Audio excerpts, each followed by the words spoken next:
in that 1 to 2 minute time frame, which we definitely recommend that you keep, you don't want to tell long stories. So, I've had some weddings where they went into, when we first met and our first date, and that probably was 2 minutes in of itself. And that's not necessarily a vow. Welcome to the Colorado Wedding Podcast, the ultimate place to plan your Colorado wedding. From luxury weddings to intimate elopements, we'll guide you through planning your wedding in the beautiful state of Colorado. We're your hosts, Josh and Brian, and we're here to give you insider tips and advice from all kinds of Colorado wedding experts. Join us and discover the best ways to reduce wedding stress and design your unique wedding day. Hey there, welcome to the Colorado Wedding Podcast, the ultimate place to plan a Colorado wedding. I am Josh, the owner of Ascend Media. And I'm Brian, the owner of Bookend Photography. Well, today we're going to talk about writing your vows. Yes. It can be a very stressful topic for brides and grooms. And a critical part of the day. Yeah, it's a big part of the day.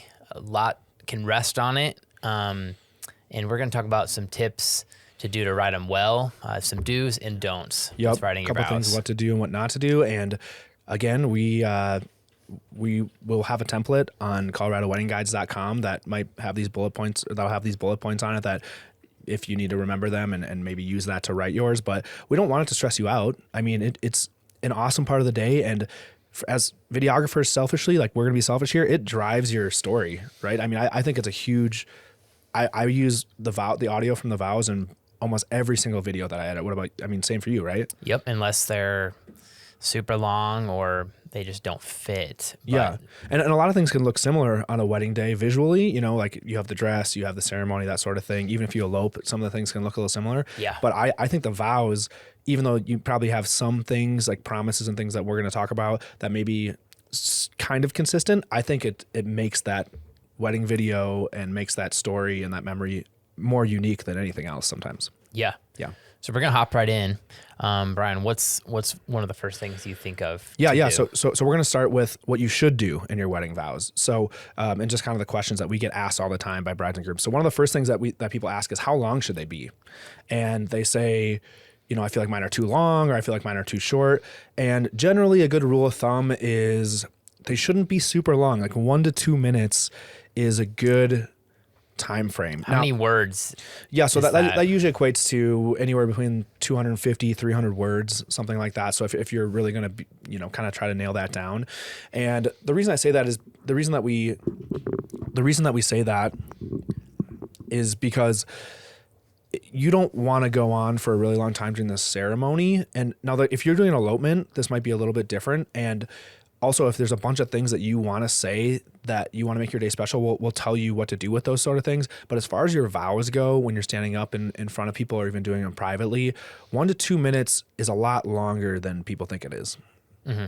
So talking for 2 minutes, it should be plenty to cover what you're going to say, and we can talk about that next. Okay, so then when you're writing them, what do you put in? Yeah, so the biggest thing about what you should be including is it should be about your why. It should be about why you are there for your wedding day. So that is why you're choosing your spouse, why you are getting married, why they should be marrying you. So it's the promises that you're going to be keeping for them. And those are kind of the main things that you should be covering. And so if you cover how much you love your spouse, that's another way to say it. If you cover what the marriage means to you and what you're excited for in the future, and if you cover what your promises are in your marriage, whether you're religious or not, you're getting married and it's a commitment, and why they should commit to you. And you're not trying to convince them, right? They already know this, but, making sure that your vow, it is a vow. A vow is a promise, right? So just making sure you're including those things. Those are kind of the main aspects. Mm-hmm. Mm-hmm. But there's poetry there too. It's not just bullet points and cold. Yeah. Yep. Like you want it to reflect your own tone, how you normally talk. So another thing to think about is you don't have to be formal or adopt a different voice that isn't your own. Yeah, that's our third do, is make it you. Yeah. So how you talk, funny jokes that you two have had together, or ways just your voice works and how words you use, include them in there and be as true to you as Yeah, you are. and I think it's totally fine to use a Bible verse or a quote or something like that in there if it's meaningful to you. But be you. I mean, don't go to the thesaurus and say words that you never use. And we're gonna go through the don'ts here in a second, and we'll cover some of that. But yeah, be you and talk to your spouse about things that they probably already know why you love them. Most of the things probably aren't going to be a surprise in your vows, but sometimes it's just nice to hear because it might not be said all the time. Yeah. But yeah, definitely do you.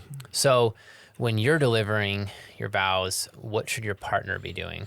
Yeah. So that's our fourth point is what to do when you're doing them, when you're doing your vows. And that's look at your partner, do your best to, and we'll talk more about this in the don'ts, but do your best to make eye contact and to embrace that moment. And I know that a lot of people don't like speaking in front of people, but the best you can do is the best thing you can do is try to block that out and be personal and I can use the word intimate, I think, right? Because some of that speech it is personal. It should be maybe one of the most personal outside of maybe therapy, but it should be a personal thing that you are sharing with your spouse. And so when you're having the vows read to you, same thing, make eye contact and just kind of, how would you say, like, let the words soak into you, right? So, yeah, being present and being there. It's only going to happen once. Yeah.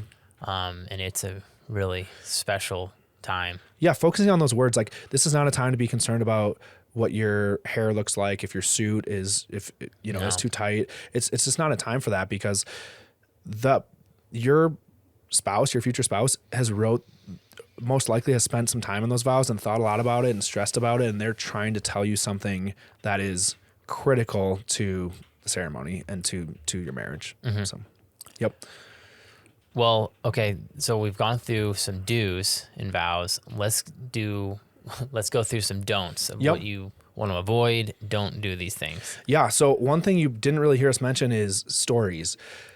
In that 1 to 2 minute time frame, which we definitely recommend that you keep, you don't want to tell long stories. So, I've had some weddings where they went into, when we first met and our first date, and that probably was 2 minutes in of itself. And that's not necessarily a vow. And take all these things with a grain of salt. I mean, if you want to do these are just our recommendations to kind of reduce stress and have the best ceremony and best day. But try to steer away from long stories or really personal things that don't necessarily need to be shared with the public. Yeah, kind of steer away from those things if you can. And another point in terms of really length is removing excess words. If the word doesn't really need to be in there, and it's not really adding to the story, there's not a whole lot of benefit in keeping a bunch of fluff, really long sentences. For sure. You can be concise, and you're going to hit that 1 to 2 minute mark pretty quick. So we haven't seen a ton of vows that are too short, generally. Yeah, I mean, there are some that are pretty short, and we can talk about at the end kind of how to make that yours. But yeah, I think that's our second don't is don't get super flowery, and don't, like I said, go to the thesaurus and try to do a bunch of fancy stuff. And the other thing is cliches. Don't, when it comes to the wordiness, like if you are copying and pasting something off the internet or stealing something from ChatGPT, you might want to be a little careful with that. We love ChatGPT, don't get me wrong, but it's definitely not meant for wedding vows.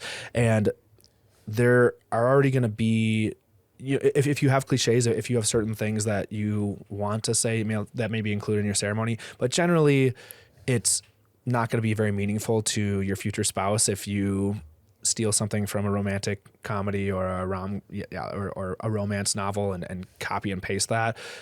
Do your best to kind of write your own stuff. And some of that stuff may come up, but if it's something that you hear at every single wedding, probably steer away from that too. Yeah.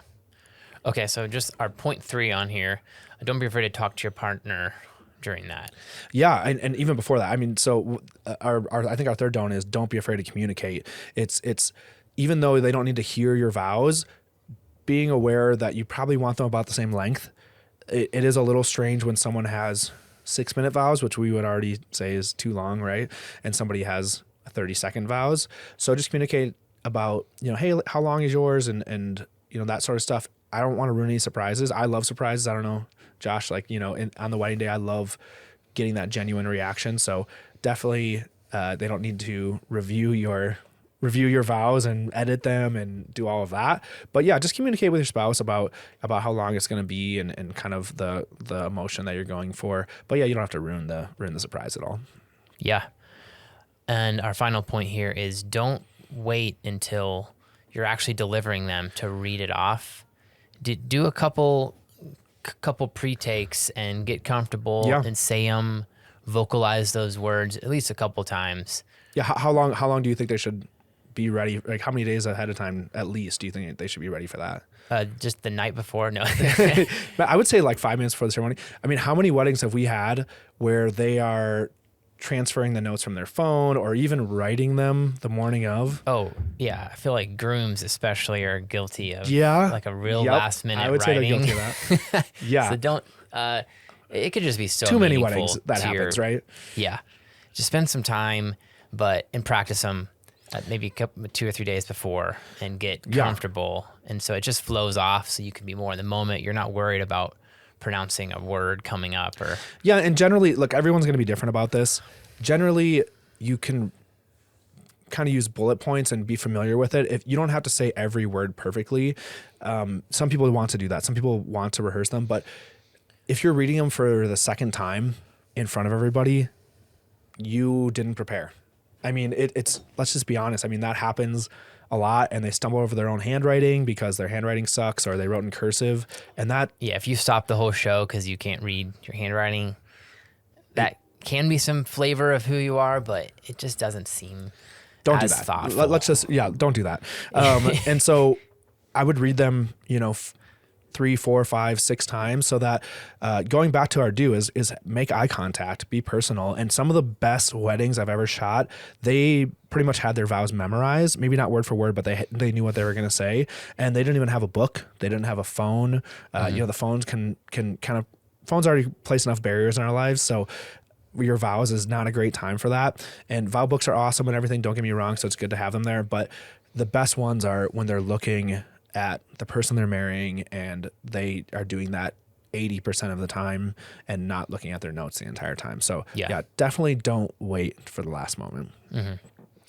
Well, do you have any extra tips for us before we wrap up today, Brian? Yeah. I think we definitely, we have some extras here too that we should just cover. So we mentioned, if you have a bunch of stuff you want to say, right? I'm a talker and Josh, maybe not as much as me, but we have a lot of things that we want to say and we love our wives very, very much. And we could go on for a long time about the things we love about them and how we met and memories and all of that. That's great. I highly recommend that you have those in your mind. And the best place to do that is to write a letter to each other, right? At the beginning of the day, mm-hmm. or having them read that letter. Yeah. In that letter, you can go in a way greater detail. That can be really long. That can be 3 pages. And that's special between each other. And so that could be really special to go into the detail and write longer stories and more personal. Yeah, you can be extra personal, more intimate, stuff that you wouldn't say in front of everyone else. Oh yeah. And some of those letters, I know the couple pretty well from being their photographer or videographer, but like they'll make me tear up. And I think that is the perfect moment for that. I mean, how often do you write a letter to your spouse? You're together. Not as often as I should. Yeah.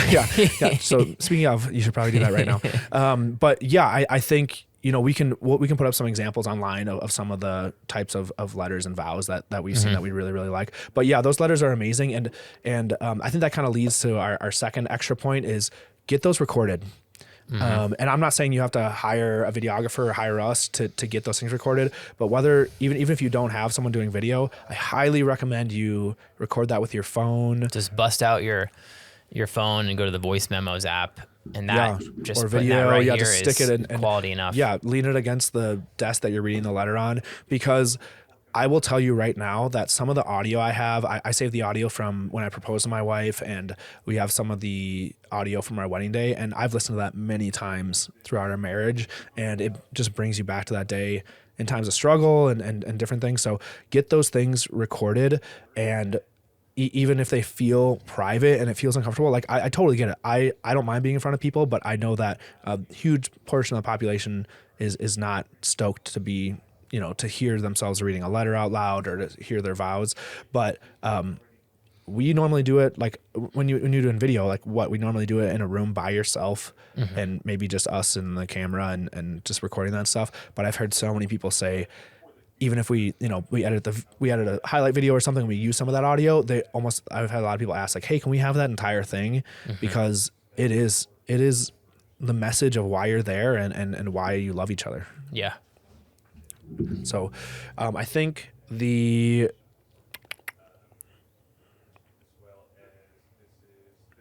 last extra I have is less of an extra and just kind of the whole point of this. The vows they're not something to be checked off your list. That's not the only thing that they're for. And we totally get it if you're someone who wants to have, a pastor or an officiant basically do your vows back and forth. You don't want to do them publicly. I still think that you should do them. And I've heard that from many people. You're communicating to your future spouse, and it's really important. And honestly, from a selfish standpoint, as a videographer, again, it totally drives the story of that couple. Don't you think? Yes. Yeah. It is what the video is around, and if whatever the video is around should be the story of your love together, of your marriage. And again, it may seem like just a thing that you don't want to do that day. Or maybe you do want to do it, but it's something that 20 years or 30 years down the road, it will bring back tears almost every single time that you hear it, or if it's funny, and again, going back, obviously put your own spin on it. We talked about that, but yeah, it's going to bring back those emotions from that day. And we know, I think sound is huge to get those things like in your memory. Totally. Yeah. So, yeah. So, as usual, always go to ColoradoWeddingGuides.com and we have lots of things to plan there. We're here to help you with your wedding day and reduce stress, right, Josh? We love reducing stress. Yep. That's what we're all about. Reducing stress on the biggest day of your life. Yep. So we want to be the ultimate place to plan your Colorado wedding. So thanks for listening to this episode of the Colorado Wedding Podcast, and we'll talk to you soon. See you guys. Bye. Thanks for listening to this episode of the Colorado Wedding Podcast. We hope you found our tips insightful for planning your Colorado wedding. For all the free wedding planning tools, checklists, and guides, go to coloradoweddingguides.com. Don't forget to rate us on Apple and Spotify, and be sure to follow us on Instagram at CO Wedding Podcast. We appreciate you and hope you have the best wedding possible. See you next time.